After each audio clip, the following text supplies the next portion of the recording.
പാലക്കാട് ജില്ലയെ സംബന്ധിച്ചിടത്തോളം പാലക്കാട് പിന്നെ 2 സീറ്റ് ഒഴികെ ബാക്കി എല്ലാ സീറ്റും ഇടതുപക്ഷം വിജയിച്ച ഒരു ജില്ലയാണ് പാലക്കാട് ജില്ല.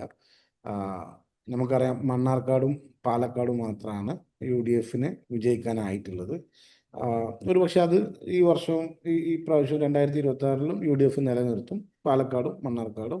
അതേസമയം ആ, ചിറ്റൂര് അതുപോലെ തന്നെ ആ, തൃത്താല, ഈ 2 മണ്ഡലങ്ങളും പിന്നെ UDF തിരിച്ചു പിടിക്കാൻ സാധ്യതയുണ്ട്.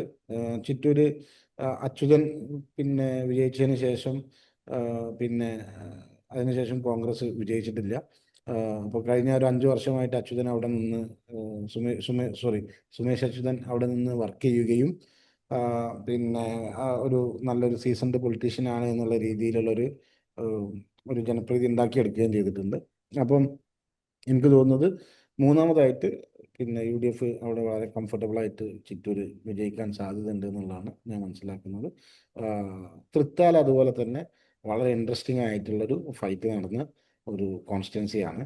അപ്പം ആ അർത്ഥത്തിൽ തൃത്താല വിൽ ബി ഒരു തൃത്താല എന്തായാലും ഒരു നല്ല ഫൈറ്റ് നടക്കുന്നുണ്ട് എന്നുള്ളതാണ് ഞാൻ മനസ്സിലാക്കുന്നത്. പക്ഷേ UDFന് അവിടെ ഒരു അപ്പർ ഹാൻഡ് ഉണ്ട് എന്നും എന്നാണ് എനിക്ക് ലോക്കൽ ബോഡിയും അതുപോലെ തന്നെയുള്ള ആ റീസെൻ്റ് ഇലക്ഷൻ്റെ ഒക്കെ തന്നെ ഡാറ്റ വെച്ച് നോക്കുന്ന സമയത്ത് UDFന് അവിടെ ഒരു അപ്പർ ഹാൻഡ് ഉണ്ട് എന്നുള്ളതാണ് ഞാൻ മനസ്സിലാക്കുന്നത്. അതേസമയം പിന്നെ അവിടെ പട്ടാമ്പി, കോങ്ങാട്, ഈ 2 മണ്ഡലങ്ങളും വളരെ ടൈറ്റായിട്ടുള്ളൊരു നല്ല സ്ട്രോങ് ഫൈറ്റ് നടന്നിട്ടുള്ള മണ്ഡലങ്ങളാണ്. ഇത് രണ്ടും ഒരു ട്രെൻഡൊക്കെ വരികയാണെന്നുണ്ടെങ്കിൽ UDFന് വിജയിച്ചു വരാൻ പറ്റുന്ന ഒരു മണ്ഡലമാണ്. പിന്നെ പൊതുവെ പാലക്കാട് എപ്പോഴും ഇടതുപക്ഷത്തോടൊപ്പം നിന്നിട്ടുള്ള ഒരു ജില്ലയാണ്. പക്ഷേ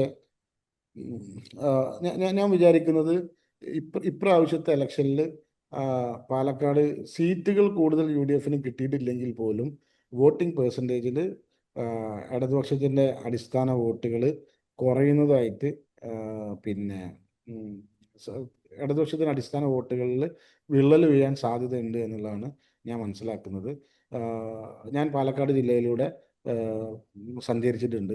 ഞാൻ പാലക്കാട് ജില്ലയിലൂടെ സഞ്ചരിച്ച സമയത്ത് എനിക്ക് ആലത്തൂർ പോലും പിന്നെ ഇടതുപക്ഷത്തിൻ്റെ ഭൂരിപക്ഷത്തിൽ കാര്യമായ കുറവുണ്ടാവും എന്നുള്ളതാണ് എനിക്ക് അവിടെയുള്ള വോട്ടേഴ്സിനോടൊക്കെ ഇൻട്രാക്ട് ചെയ്തപ്പോൾ, അല്ലെങ്കിൽ ആ മണ്ഡലത്തിൻ്റെ ഇപ്രാവശ്യത്തെ പിന്നെ ഒരു പക്ഷേ ആലത്തൂർ പോലും ഒരു വോട്ടിംഗ് പെർസെൻറ്റേജിലൊക്കെ CPMന് കുറവ് വന്നേക്കാം എന്നുള്ളതാണ് എനിക്ക് തോന്നുന്നു. അതേസമയം മലമ്പുഴയിലെ സുരേഷിന് അത്ഭുതങ്ങൾ ഉണ്ടാക്കാൻ സാധിക്കുമെന്ന് ഞാൻ വിചാരിക്കുന്നില്ല.